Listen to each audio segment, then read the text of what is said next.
Osteoporosis commonest metabolic bone disease है. It is characterized by diffuse reduction in bone density due to decrease in bone mass. It occurs when the rate of bone resorption exceeds the rate of bone formation. Rate of bone resorption जो है exceed कर जाता है rate of bone formations को.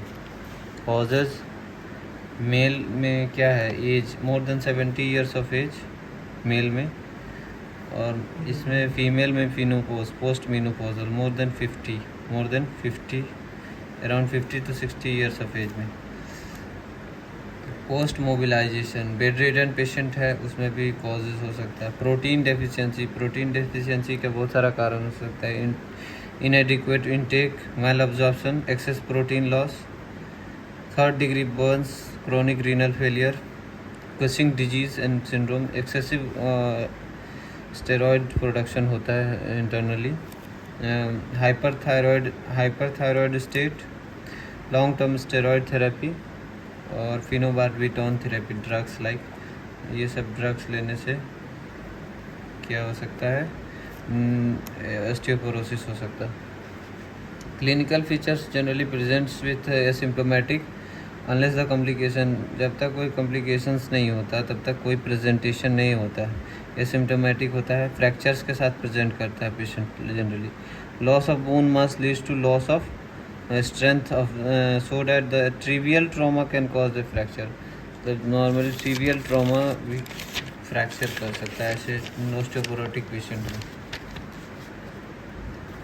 डोर्सोलंबर spine is the most common site of fracture. Pain after fracture होगा. Colles fracture का common causes है. Fall on outstretched hand in osteoporotic woman. Fracture of neck of femur, ये भी बहुत ही common presentation होगा इसमें.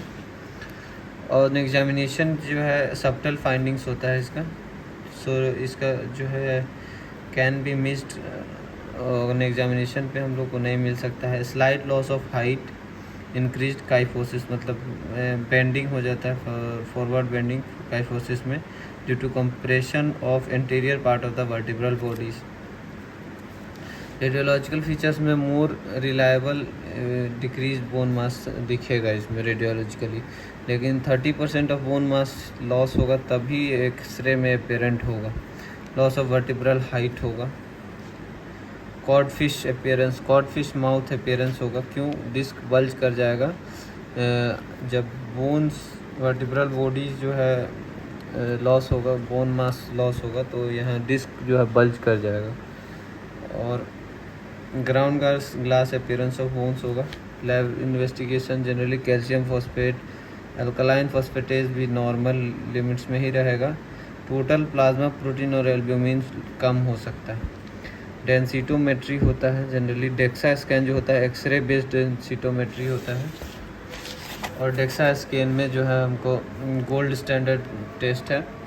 Neutron activation analysis, bone biopsy. Treatment में क्या करेंगे ऑस्टियोपोरोसिस का? मेडिकल ट्रीटमेंट है, हाई प्रोटीन डाइट देंगे, कैल्शियम सप्लीमेंटेशन 800 to 1200 मिलीग्राम पर decilitre per day.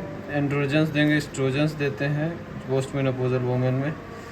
Vitamin D देंगे 400 to 800 इंटरनेशनल यूनिट ताकि इंक्रीज कर दे कैल्शियम एब्जॉर्प्शन फ्रॉम गट को. फ्लोराइड देते हैं. कैल्सिटोनिन जो है एनाल्जेसिक्स इफेक्ट होता है जिसको बोन पेन होता है. विटामिन के 200 to 400 international unit per day. Decrease bone resorption, कौन कौन सा ड्रग्स है जो बोन रिजॉर्प्शन को कम करता है? बिसफॉस्फोनेट ड्रग ऑफ चॉइस है. इसमें रिसेड्रोनेट है, वंस ए वीक पिल है. इबैंड्रोनेट है, वंस ए मंथ पिल है. जोलेंड्रोनेट है, वंस ए ईयर पिल है. गुड कंप्लायंस है जोलेंड्रोनेट का. Increases bone formation, teriparatide recombinant PTH, parathyroid hormone anabolic drug है जो कि बोन डेंस फॉर्मेशन को बढ़ा देता है. टेरीपैराटाइट. एबालोपैराटाइट जो है वो भी बोन फॉर्मेशन को बढ़ा देता है. रोमोसुजुमैब एंटी स्क्लेरोस्टिन है. स्क्लेरोस्टिन ओस्टियोब्लास्ट इनहिबिटर होता है, इसकी वजह से भी बोन फॉर्मेशन बढ़ता है.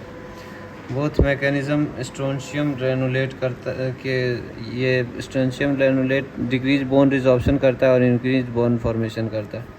ऑर्थोपेडिक ट्रीटमेंट में एक्सरसाइज करेंगे. Weight bearing is the major stimulus for the bone formation, bracing करेंगे ASH ब्रेस या टेलर ब्रेस, प्रोफाइलेक्टिक ब्रेसिंग करेंगे सीवियर ऑस्टियोपोरोटिक स्पाइन में।